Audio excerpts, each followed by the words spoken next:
Oh yes, Ella's back. And now she's a rich, sultry red brown. Check out how we added dimension to her home hair color in this full process video. Hello and welcome. Now it's safe to say that Ella is beautiful, even without that stunning makeup and in her before shots. Now, she'd popped a couple of home colours on her hair during the UK lockdowns, and they'd built up to be quite dense and one-dimensional. That's a better shot of it there. And they were actually a little bit more orange than is showing in the video. So we wanted to break things up and add a rich red-brown shade. First things first, it's time to repair and protect the hair with K18 Molecular Mist. I spritzed Ella's hair down with water lightly and then applied enough of the mist so that you could feel it in the hair. Then all I have to do is wait 4 minutes before I go in with my highlights. Oh yes, your eyes are not deceiving you. Foil Me Foils has a festive Christmas foil, and this is it, the Il Natal. Such a beautiful, unique design, and I've really enjoyed using them on the lead up to Christmas. As we were looking for maximum dimension in one sitting, I went in with multiple techniques. Now this is a teasy light, and there is a tutorial for that here on my channel. It's popping up in the corner now, but I've got a hack for you, and that's to push your tail comb in behind the back combing. This makes everything slip resistant and makes it much easier to paint the foil. I alternated those with faux balayage, or as I like to call them, chevron lights. You can see here the center of my bold weave is left free of lightener. This creates a super blended result.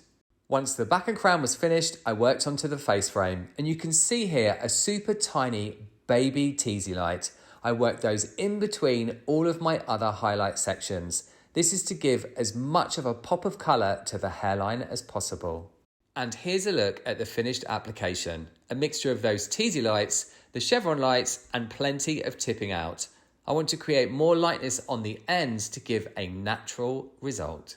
A brief word about home hair colour. It gets so demonised, and it really isn't such a bad thing. Of course, I wasn't expecting to get a pink band in Ella's hair, but we are all hair professionals and we have vast knowledge and know how to deal with these situations.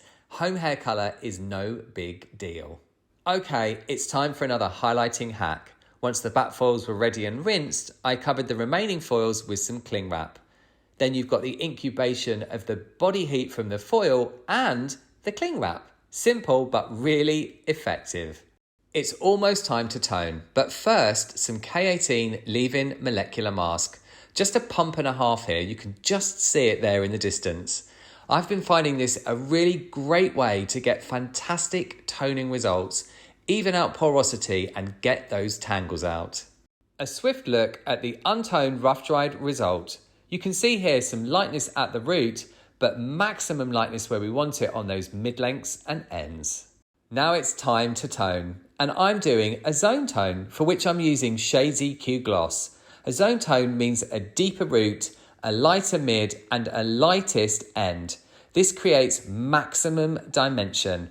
My formulas for all of this are on screen now. Why not either screenshot them or make some notes if you'd like to use the formulas. I really love the RB series. Right, that's almost it, and it's time for Ella's amazing result. But it just leaves me to say a huge thank you for watching. Oh my goodness, look at that hair. A huge thank you for watching. If you've enjoyed this video, please give it a like, make sure you're subscribed and hit that bell notification. There's loads more hair on my Instagram, which is on screen now. Enjoy Ella's result, and I'll see you in the next one.